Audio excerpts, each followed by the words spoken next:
Hello everyone and welcome back to Animation Pilgrimage, the show where Sean and I take a look at every single theatrically released animated film in chronological order. I'm Tennille. I'm Sean, and today we have the movie itself is not terribly interesting, but how we acquired this film is interesting, because I want to say thank you to Northflower. Thank you. Northflower is from Finland. Uh-huh. And so they found us this movie from Finland by literally going to their local library. That's crazy. Found a copy of the movie, ripped it for us, and then translated it themselves. That story in and of itself makes this movie worth watching. Yeah. Like, that's so cool. Thank you. Thank you so much for going through all that effort to get us this movie. Yeah. If only the movie were better, more interesting. Yeah, not even necessarily better. Even if it was bad in an amusing way. I'm so thankful you went through all this trouble. But yeah, this movie, I can tell why it's been lost to time. Because there's just not much here. I guess we didn't say what the movie was. It's Seven Brothers. Seven Brothers, which does have a little bit more of an interesting backstory because this film is based on a beloved classic Finnish novel of the same name. Ah, okay. Well, that makes sense. Mm-hmm. The artistry here is also pretty good. Yeah, the whole film is done very watercolor-esque in, even the animation seems to be done the same way, which means it has a very limited animation style. With its papercraft. Yeah, because it's papercraft animation. But, the style here is really nice, and I really like the small amounts of characterization we get between the brothers. Mm-hmm. You kind of get, this really strong idea of, the brothers' relationship with each other. However, it's not strong enough that, I can really tell the brothers apart or tell you much about it other than they're brothers, you know? Yeah. Speaking of which, how about a plot synopsis? Good luck. So, there are seven brothers that live by themselves in a house in the woods because their dad died when they were children. In a hunting accident, and then their mother passed away sometime later. They don't really go into specifics of what happened to her, but she passed away eventually as well. So we got seven brothers that have grown into young adults, and they've never been to school.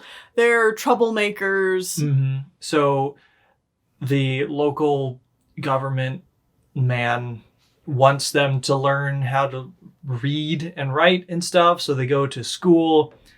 That doesn't go well. They trash that guy's house, and then they run through the countryside and yell things about the local judge or something. So he wants to lock them up because they cause a lot of trouble.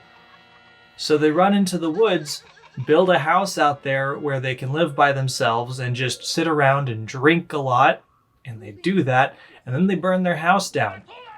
So then in the middle of the night, in the middle of winter, they run to another local, or someone else's home that they find, and stay there overnight. And then more time passes, and they're out drinking in the woods again. And then they attract a whole herd of bulls. And then they're stuck on top of a boulder away from the bulls for I don't even know why the bulls want them. Do they want the alcohol? I guess. I don't know why the bulls are after them, but they're stuck on this rock for 4 or 5 days. And then they finally decide, you know what, we're just going to shoot and kill all the bulls. And then they do it.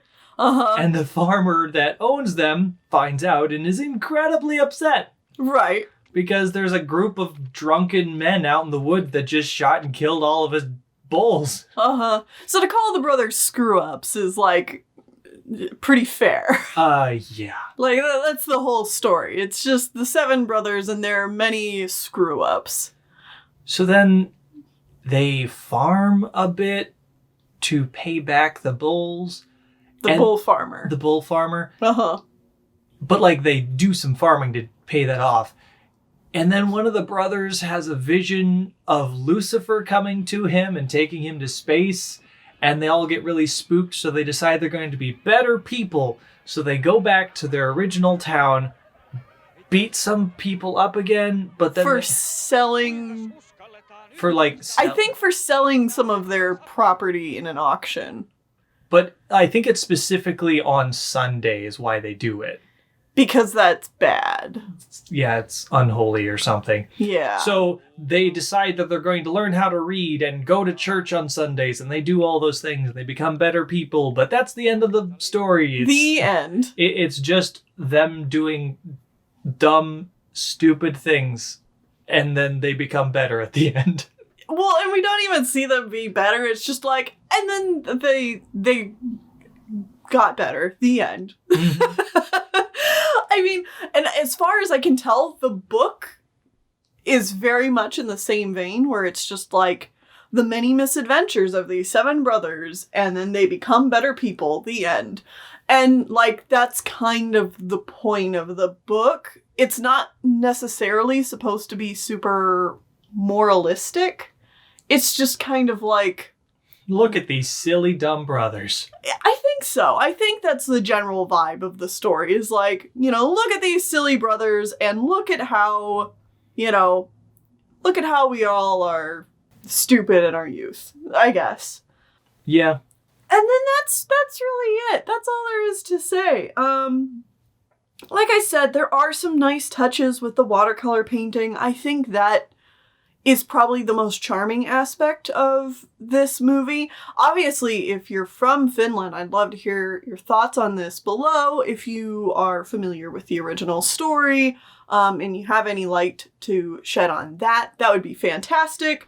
But other than that, I don't have much else to say about this. And it's pretty forgettable. And if you're not from Finland, you're probably not going to get a whole lot out of this. Yeah, and you probably won't be able to find it either. Yeah. So I don't think it's that big of a shame to be able to miss this one. So, real short episode this time. Yeah. Next time, join us for our South Korean movie of the year. Oh boy! Is this another ripoff? You know it, baby. Oh boy! Uju... Here, this is the Korean name. Uh-huh. Or in English, it is known as Black Space Knight. Or Captain of Cosmos. Or Johnny Destiny, Space Ranger. I love it. All right. See you then.